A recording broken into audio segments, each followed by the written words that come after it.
নমস্কার বন্ধুরা, আমি তরুলতা। আমার আরেকটি নতুন ভিডিওতে সবাইকে স্বাগতম। কেমন আছেন আপনারা সবাই?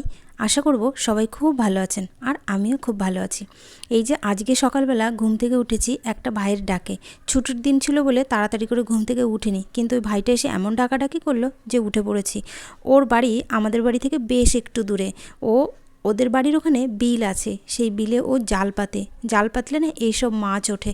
আর এখন তো বৃষ্টি হচ্ছে, ভীষণই বর্ষা হচ্ছে, যার কারণে এইসব মাছ একটু বেশিই উঠছে। আর ওকে বলা আছে ও মাছ পেলে যদি বিক্রি করে তো আমাদের বাড়িতে নিয়ে আসে, প্রায় নিয়ে আসে। মিষ্টির বাবা না এইসব মাছ খেতে খুব ভালোবাসে, সেই জন্য ওকে বলা আছে বলে ও মাঝে মধ্যেই নিয়ে আসে। ও যতটা মাছ পায় বাড়ির জন্য কিছুটা রাখে, কিছুটা বিক্রি করে দেয়। তারপরে এই যে বাড়িতে বসে মাছ রাখলে না একটা অসুবিধা আছে, সেটা হচ্ছে কাটাকুটি করার অসুবিধা। আমি মাছটা ভালো কাটতে পারি না। বাজার থেকে মাছ নিয়ে আসলে তো বাজার থেকেই কেটে কুটে নিয়ে আসে, বাড়িতে এনে শুধু ধুয়ে পরিষ্কার করে নিলে হয়ে যায়। কিন্তু বাড়ির থেকে মাছ রাখলে না এই কাটাকুটি করাটা অসুবিধা। তো আমি কাকিমাকে বললাম যে কাকিমা মাছটা কেটে দাও, তো কাকিমা মাছটা কেটে দিল। আর কাকিমা মাছ কাটতে বসে এত বকবক বকবক করছিল, কারণ হচ্ছে এই বাইরের বটিটাতে না একদম ধার ছিল না। কারণ বাইরের বটিটা দিয়ে তো অত কাজ করা হয় না। সেই বাড়িতে যখন অনুষ্ঠান হয় তখনই একমাত্র এই বাইরের বটিটা কাজে লাগানো হয়, না হলে বাইরের বটিটা কাজেই লাগে না। আর মাছ তো প্রায় বাজার থেকেই কেটে কুটে নিয়ে আসে। তো যাই হোক, কাকিমা কেটে কুটে দিয়েছে। আর তারপরে আমি ঘরে চলে এসেছি। ঘরে এসে মিষ্টিকে ডাকছিলাম, কারণ আজকে রবিবার তো মিষ্টিকে সকালবেলাই পড়াতে আসবে। আর ছুটির দিনগুলোতে না ও মোটে উঠতে চায় না, শুধু ঢিলামি করে ঘুম থেকে উঠতে। ওকে টেনে টুনে কোনো মতে তুলছিলাম। আর এদিকে কাকিমা মাছটা কেটে ঘরে দিয়ে গেছে, আর বললো কি মাছটা কিন্তু ভালো করে ধুইনি, তুমি ভালো করে লবণ দিয়ে ধুয়ে নিও। আর এই বর্ষাকালে না ভীষণই সমস্যা, ঘর মুছলে না ঘর কিছুতেই শুকাতে চায় না, যতই ফ্যান চালানো থাকুক তাও শুকাতে চায় না।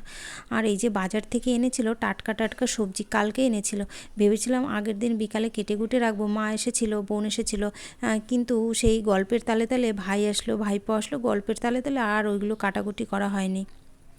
এখন সকালবেলা আমারই উপর চাপ পড়েছে, তো কী আর করা যাবে। তো সকালবেলা আগে সবজি টবজিগুলো কেটে কুটে রেডি করে নিচ্ছিলাম, নাহলে রান্না করতে তো অসুবিধা হয়। কোনো সময় না মনে হয় কি যদি 10খানা হাত হতো না ভালো হতো, 2খানা হাতে কম পড়ে যায়। 10খানা হাত হলে 10 দিক দিয়ে কাজ করতে পারতাম, আর অসুবিধা হতো না। আর শুধু এই কথাটা শুধু আমার না, বেশিরভাগ বাড়ির বউদের এই কথাটাই মনে হয় যে যদি সত্যি আর 2খানা হাত আরও বেশি হতো ভালো হতো। তো যাই হোক, তারপরে সকালবেলা মিষ্টিকে দিদিমণি পড়াতে চলে এসছে, দিদিমণিকে চা করে দিলাম, বরকে চা দিলাম, আর ওদের তালে তালে নিজেও একটু চা করে খেলাম। কোনো সময় না একার জন্য চাটা ঠিক করা হয় না। তো এই যে শাপলা আমি বেছে রাখছিলাম, আগের দিন তো বাছা হয়নি, তো আজকে বাছতে পারে। যে দিদিমণি পড়াচ্ছে, তো পড়ানোর এখানে আবার রায় এসেছিলো। রায়রা এতদিন বাড়িতে ছিল না, যার কারণে আমার ভিডিওতে এতদিন রায়কে দেখা যায়নি। মিষ্টি রায়কে পেয়ে ভীষণই খুশি, কারণ আমাদের পাশাপাশি বাড়ি তো। মিষ্টি রায় ওদের খুব বন্ধুত্ব, ঝগড়াঝাটিও করে, মারামারিও করে, কিন্তু ভাবটাও অনেক বেশি। আর এই যে দুধ উতলানো দেখলেই না আমার সেই বিয়ের প্রথম দিকের কথা মনে পড়ে, কত রিচুয়াল, কত কিছু, ভগবান।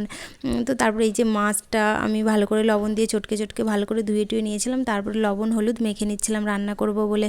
এই মাছ দিয়ে টাটকা টাটকা মাছ দিয়ে টাটকা টাটকা সবজি দিয়ে রান্না করব। শাপলা তো একদম বিলের সবজি না, ওতে কোনো সার ওষুধ কিছু কিন্তু দেওয়া হয় না, ওটা কিন্তু ভীষণই একদম পিওর। তো মাছগুলোকে না আমি ভালো করে আগে ভেজে নিচ্ছিলাম। আর আজকে না বেশ কয়েকদিন পরে মানে বৃষ্টিটা একটু থেমেছে, মানে ওয়েদারটা এখনও স্যাঁতসেঁতে থাকলেও বৃষ্টিটা আর সকাল থেকে হচ্ছে না, একটু রোদ উঠেছে। তারপরে এই যে আমি কড়াইতে মাছ ভাজার পরে যে তেলটা ছিল সেই তেলের মধ্যে একটু রাঁধুনি রসুন দিয়ে লবণ হলুদ দিয়ে ঝোলটাকে ভালো করে ফুটিয়ে নেব। হালকা সবজিগুলো না আমি এইভাবেই রান্না করি বেশিরভাগ সবজিগুলো, কারণ ঝোলের পর দিয়ে রান্না করলে বেশি স্বাদ হয়। আর ওটাকে যদি এমনি আগে ভেজে নিই তাহলে আমার কাছে ভালো লাগে না, সেই জন্য যে হালকা সবজিগুলো আমি ঝোলের পর দিয়ে রান্না করি। তো এই যে ঝোলটা ভালো করে ফুটে গিয়েছে, এখন আমি শাপলাটাকে দিয়ে দেবো। আর শাপলাটা তো খুবই পাতলা তরকারি, মানে খুবই নরম, একদম ঝোলের পর দেওয়ার সঙ্গে সঙ্গেই গলে যায়, নরম হয়ে যায়। এই যে একটুখানি জাল দিলেই হয়ে যায়, বেশি জাল দেওয়ারও প্রয়োজন হয় না। তো শাপলা রান্নাও আমার হয়ে গেছে। আর গরম ভাতের সঙ্গে না শাপলার তরকারি আর এগুলো দেশি মাছ দিয়ে মানে কি বলবো, অসাধারণ লাগে খেতে। তারপরে এই যে মিষ্টি আর রায়, মিষ্টির পড়াটা হয়ে গেলে ওরা দুজনে খেলা করছিল ক্লে দিয়ে। নিভাদি দুবাই থেকে মিষ্টির জন্য সেই এক বস্তা ক্লে এনে দিয়েছে, মিষ্টি তো ভীষণই খুশি, তো সেগুলো দিয়ে খেলা করছিল। আর এই শাকগুলো বেছে টেছে কেটে নিয়েছিলাম। শাকটা না আমি ভালো করে কুচাতে পারিনি, কারণ আমি পারি না ওটা অত ছোট ছোট করে, তো যেভাবে করেছি নিজের কাজ চলে যাবে। তো শাকটা আমি রান্না করব আজকে পেঁয়াজ রসুন দিয়ে। কোনো দিন না শুধু রসুন দিয়ে রান্না করি বা কোনো দিন মাছ দিয়ে রান্না করি, কিন্তু আজকে রান্না করব আমি পেঁয়াজ রসুন দিয়ে ভালো করে ভেজে তারপরে শাকটা দেব। শাক পাতা না বেশি খাওয়া ভালো স্বাস্থ্যের জন্য, তো আমাদের বাড়িতে শাক পাতাটা একটু বেশিই খাওয়া হয়। আর আমাদের এখানে খুব ভালো শাক পাতা পাওয়াও যায়। আর লঙ্কাটা আমি পরে দিয়েছিলাম, প্রথমে তেলের উপর দিইনি, কারণ তেলের উপর দিলে না এত হাঁচি আসে, সেজন্য আমি আগে দিইনি। আর তারপরে পাশে যে আরেকটা উনুন ছিল, সেই উনুনের মধ্যে কড়াই বসিয়ে দিয়েছি এবং কড়াই গরম হওয়ার পরে রসুন আর রাঁধুনি ফোড়ন দিয়েছিলাম। যেহেতু আমি ভেন্ডির তরকারিটা রান্না করব, ভেন্ডিও তো হালকা পাতলা তরকারি, সেজন্য আমি ঝোলের পর দিয়েই রান্না করব। আর এই যে একটু আলু দেবো, আলু না দিলে তো হবে না, মিষ্টি খেতেই চাইবে না আর মিষ্টির বাবাও খেতে চাইবে না, সেই জন্য আমি একটু আলু দিয়েছি। আর তো আলুটাকে ভালো করে ভাজা করে নিয়েছি। আর তারপরে মাছগুলোও দিয়ে দিয়েছি। মাছগুলো দিয়ে একটু ভেজে টেজে জল দিয়ে দেবো, কারণ ভেন্ডিটাও তো একদম হালকা পাতলা সবজি, ওরতেও বেশি জালের দরকার হয় না, সেই জন্য ওটাও আমি ভেজে টেজে রান্না করি না, ওটা আমি ঝোলের পর দিয়েই রান্না করি। তো প্রথমে নুন হলুদ লঙ্কা যা যা দেওয়ার সব কিছু দিয়ে আমি ভালো করে ঢেকে রেখে দিই। ঢেকে রাখার পরে না ঝোলটা সুন্দর ফুটে যায়। আর এই যে অন্য কড়াইতে যে শাক ছিল, তো শাকটা তো যেহেতু আমার বড় বড় করে কাটা হয়েছে, সেই জন্য আমি একটু খুন্তি দিয়ে থেতো করে দিচ্ছিলাম, তাহলে ভালো হয়। আর শাকটা যদি কুচানো ভালো হয় তাহলে আর এসবের দরকার হয় না। তারপরে শাক ভাজাটা হয়ে গেলে আমি সকালবেলা মিষ্টিকে এটা দিয়েই ভাত মেখে দিয়েছিলাম। আর বলছিলাম যে তুই নিজে নিজে খেয়ে নিবি, কারণ আমি রান্না করছি, রান্নাঘর গুছাবো, রান্না করার পরে আর ওকে খাওয়াতে গেলে তো সেই 1 ঘন্টা অনেকটা দেরি হয়ে যাবে, সেই জন্য আমি ওকে বলেছিলাম যে আমি মেখে টেকে দিচ্ছি, তুই একাই খেয়ে নে। আর এই যে ঢ্যাঁড়সের তরকারির ঝোলটাও ফুটে গিয়েছে, তো তারপরে আমি ঝোলের উপরে ঢ্যাঁড়সগুলোকে দিয়ে দিয়েছি। আর এই যে হয়েও গেছে, এটাতেও তো বেশি সময় লাগে না, খুব তাড়াতাড়ি সিদ্ধ হয়ে যায়। তারপরে এই যে মিষ্টিকে খেতেও দিয়ে দিয়েছি, মিষ্টি খাচ্ছিল আর রায়ের সঙ্গে গল্প করছিল। আমি রায়কে বলছিলাম, মা তোমাকে একটু ভাত দিয়ে খাবে?